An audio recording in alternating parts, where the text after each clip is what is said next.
What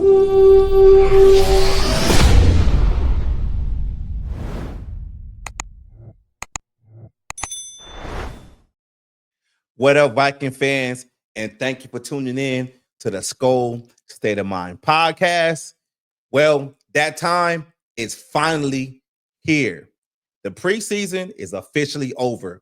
The Vikings are kind of tweaking their roster right now, making a couple of trades, cuts here and there, some ads there. So the roster is probably going to be what it's going to be going into the season. So I felt it was time for me to give y'all my Minnesota Vikings 2025 schedule prediction. Now, I ain't too much of a homer. I'm not saying the Vikings are going to go 17-0 straight to the Super Bowl. I got some losses in there. I got some upsets in there. And I'm going to explain to y'all in depth on how I feel the Vikings is going to fare this season. So with that being said, let's dive into it. Check it. First game of the season at Chicago Bears, Monday Night Football. Some call it the Island game, whatever. Is Monday Night Football the brightest of the lights? J.J. McCarthy's first official NFL game, and he's going home. Yes, the boy is from Illinois, and he's going home. I feel he got something to prove. Caleb Williams, Heisman Trophy winner, first overall pick in the respective draft, the same draft that drafted J.J. McCarthy. J.J. McCarthy was number 10, but Caleb was number 1. I think J.J. McCarthy is going to go into this game, prove a point that he's here, and he should be considered one of the best quarterbacks of their draft. Vikings get a win. All right. Next, we got the Minnesota Vikings home opener against the Atlanta Falcons. I will be there at that game. Skol Fest is that weekend. My first time in Minnesota, and I can't wait. This is my squad. I can't wait. Now, he got something to prove too here, because the guy that was picked ahead of him in the draft was Michael Penix Jr. But didn't J.J. McCarthy already beat Michael Penix Jr. in the college title game? Well, the same thing going to happen again, because J.J. McCarthy is going to open up the season at home with a win against the Atlanta Falcons. Now, week three going to get a little tough, because we know how high-powered the Cincinnati Bengals offense is. Their defense ain't too great, but you got to deal with Jamar Chase, Chase Brown, Joe Burrow. I mean, it sounds good on paper, but I think this is going to be a test for that Vikings defense. They might stretch that Vikings defense a little thin. I got the Vikings losing this game. All right? So now we're going to run into these next two games. Now, if you see these next two games right now, they are in gray. They say at the Steelers and at the Browns, but they are international games. So they will be played overseas in Europe. All right. So week 4, Vikings technically at the Steelers. Hey, what was the talk this offseason? Was the Minnesota Vikings actually interested in Aaron Rodgers? Did Aaron Rodgers really want to come to the Vikings? I think J.J. McCarthy heard that and said, nah, this is my team. They passed on it. Thank you, Kevin O'Connell, Kwesi Adolfo-Mensah, for passing on Aaron Rodgers. Hey, because it's time to let the young franchise quarterback show what he can do. Now you got to go out there and be the legend. I got the Vikings beating the Steelers in Europe. All right. Next, you got the Browns. Now, the Browns is basically a shit show at quarterback. I mean, how many quarterbacks they got on the roster right now? They got Shedeur Sanders, Dylan Gabriel. What's the boy name? Joe Flacco. He's like 45 years old. They got Kenny Pickett. As of right now, we don't know what that quarterback room is going to look like. I really feel bad for my boy Kevin Stefanski. because I mean, he spent his majority of his career with the Vikings, you know, just going up the ranks. And I just feel like he got a raw deal out there with the Browns, especially when they went after Deshaun Watson. Deshaun Watson is not the player he used to be, but their defense is nice. I do like the Browns defense. Their defense has been consistent for the past couple of years. But I still got the Vikings winning this game in Europe. All right. So the Vikings beat the Browns. Now they're going to a bye week, which is cool. They can lick their wounds, they can get a little bit healthy. But now this is when the real season starts. And if you've been following my videos, I've been saying it. I said after the bye week, we should be able to know and what to expect with this season, what this offense is going to look like, what this defense is going to look like, what JJ McCarthy is going to look like. I think by this time, he done got his lumps, interceptions, making bad plays, whatever. He done got it out, right?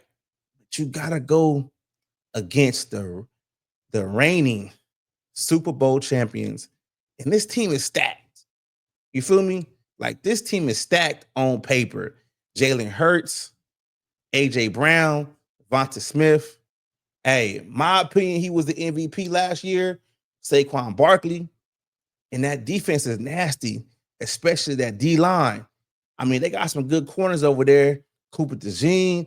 I mean, they didn't just, luckily, win the Super Bowl. So this is going to be a test for the Vikings. I don't think it's going to be a blowout. I think it's going to be a close game. I think the Vikings lose this game, but they saying, see you in the playoffs, big dog. See you in the playoffs. Now, week 8, the Vikings travel to LA. Yes, my hometown, Los Angeles, California. And I'm going to be in the building. All right. Now, I don't understand it. People put Justin Herbert up there with the top quarterbacks in this league. I feel like he hasn't done enough to be in the conversation yet. He needs to win a playoff game. He needs to show that he can do it consistently. He really does. Now, their receiving core is kind of shot. I mean, they got Keenan Allen out there. They drafted a young receiver about a year ago. Forgot his name, but he looked like he can't catch. And number one job as a receiver is to be catching the football. I got the Vikings coming to LA and actually getting the win in SoFi Stadium. Vikings beat the Chargers. Not to mention the other storyline with this. I'm not going to forget, JJ McCarthy's head coach in college, Harbaugh. You got to smack him up. Just keep it going. Lions. All right.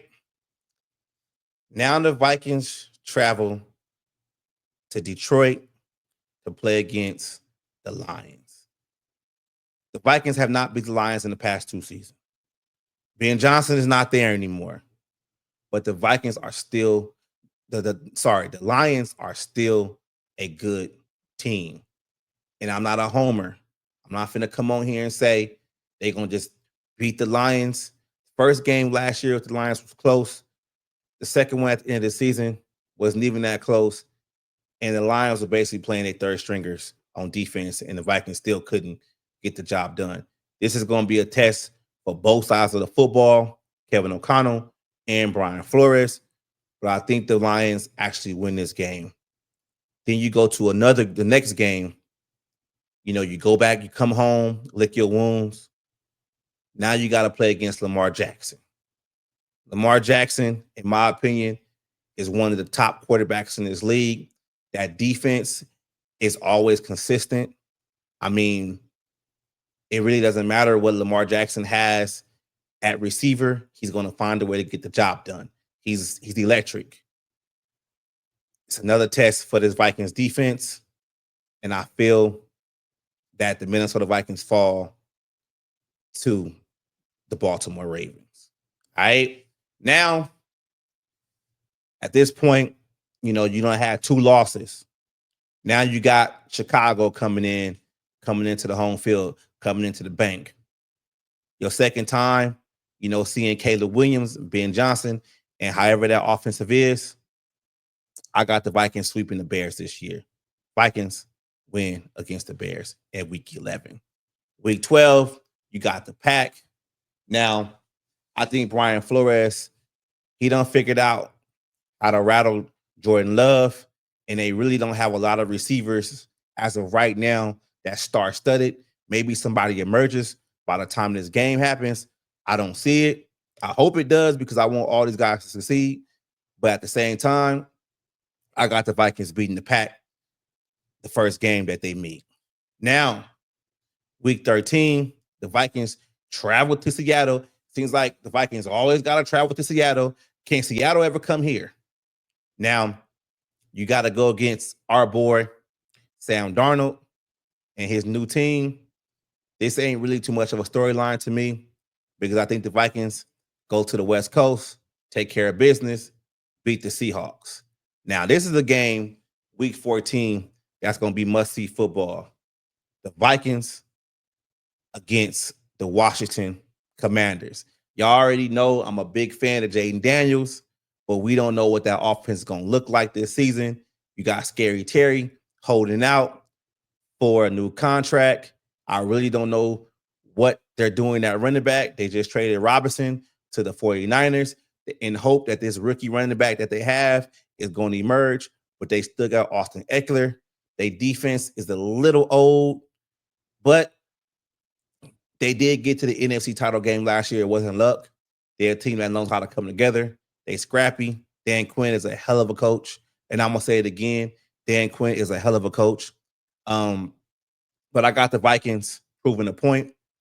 JJ McCarthy proving another point. Because if you see the teams that's on this, schedule right now, he got to go against a lot of some players that was drafted ahead of him. And I know JJ McCarthy feels like he was the best quarterback in this draft. And the best thing he could do is prove a point, is beat them when it's time to play.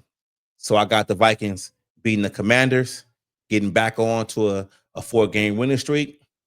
Now we got the Cowboys. This is one of these games I feel would be in the trap game category. I mean, you would think the next game will be because it's the Giants or whatever. But no, I think the Cowboys is in trap game category. We don't know what their defense is going to look like without Michael Parsons. Their offense always looks good as long as Dak Prescott is healthy, but they don't really have much at running back as of right now. Now, I feel like the Vikings can go in there, go to Dallas, to the place that Jerry built, go get a win, come back home, but I don't think it's going to work out that way. I think the Vikings actually lose this game against the Cowboys. And the reason why I got them losing this one is I feel like week 15 is a sweet spot right before you get to playoff mode. And I think that the Vikings can give it their best, but I think they're just going to fall short, maybe to a field goal to the Dallas Cowboys.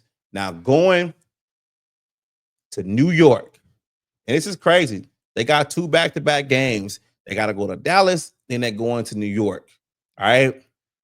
We don't know what the hell the Giants are going to be right now.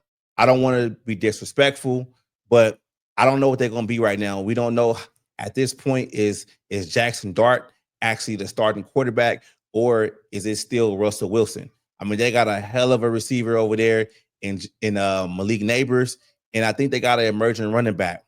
But I think the Vikings is going to be too much for them outside of Andre Patterson's spectacular D-line. Yeah, they have a spectacular D-line. I think they got who they got? Thibodeau over there. They got that Abdul Carter. Yeah, they got Sexy Dexy. Yeah, they got some guys over there. But I think the way the Vikings are built, they can play smash mouth football with this team. If our offensive line is healthy, they can be able to get some push, run the ball, and get a quarterback some time. I got the Vikings beating the Giants in New York. All right, last 2 games of the schedule. Shout out to the people that's making the schedule, because I love how they start the season, and I love how they end the season where the games actually count. The Lions come into town. Now, if you look at week 9, I got a loss to the Lions. I'm going to give it the benefit of a doubt. I'm going to say Kevin O'Connell and Brian Flores figure out how to beat the Lions. And what I mean by that is they finally beat the Lions. All right? They beat the Lions and they move on to the Pack. And this is going to be business as usual. Last game of the season might be a flex. We don't know. We never know about these games at the end of the season. I got the Vikings beating the Pack. And if y'all could count, y'all can tell that I got the Vikings finishing the season 12-5. I'm not sure if that 12-5 actually gets them the division. Not sure yet. We're going to have to see because we're in a tough division. But I think the Vikings will make the playoffs at 12-5. I'm not sure if they win the division. I'm not sure if that's enough to actually be the top seed in the NFC. But this is just my projection. So let's bring it back right here. All right. So that's what I got for y'all. 12-5. That is my schedule prediction for the 2025 Minnesota Vikings. Thank y'all for tuning in. Skol, baby.